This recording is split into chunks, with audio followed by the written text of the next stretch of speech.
Thank you. Have a good day. No, okay, yeah, I'm not, right? Neither one works.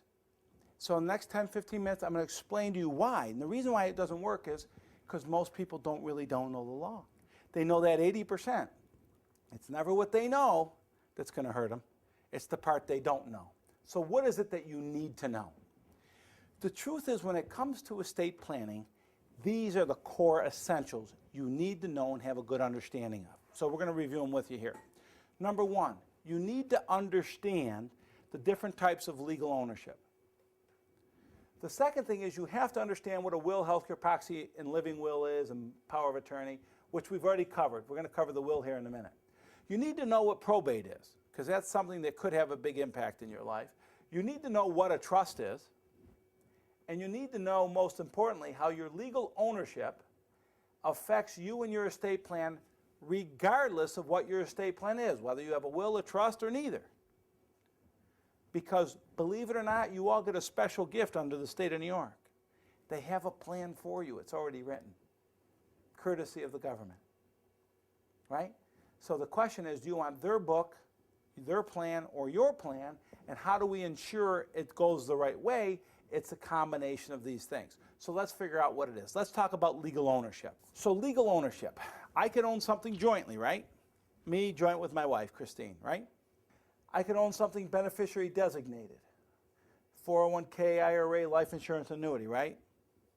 So when I die on my joint account, who gets the joint account? My spouse. I have a beneficiary designated account to my spouse. When I die, who gets it? My beneficiary. Does anybody know what a POD or TOD is? Yep, payable on death or transfer on death. Those are accounts you can have at the brokerage house, etc. Where does that go when I die? To whoever the designated person is, right? Payable on death to my wife, Christine. Transfer on death to my wife, Christine. And then there's what's called an ITF account. Those are just at banks. You ever seen those?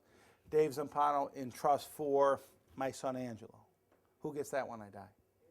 Angelo, right? And then I can own something individually. Do I have any engineers in the room? No engineers? I can't pick on any engineers? All right. I like having fun with the engineers. Why?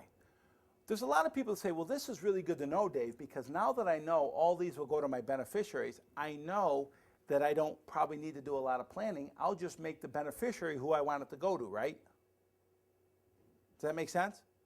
You just make the beneficiary to whoever you want. When you die, that's going to work. Well, can I bring you on the other side of the wall? Will you come into my world here for a few minutes? You're laughing because you know it's coming, right? Right, Bob? All right. So what happens is, so I own an account joint with my wife.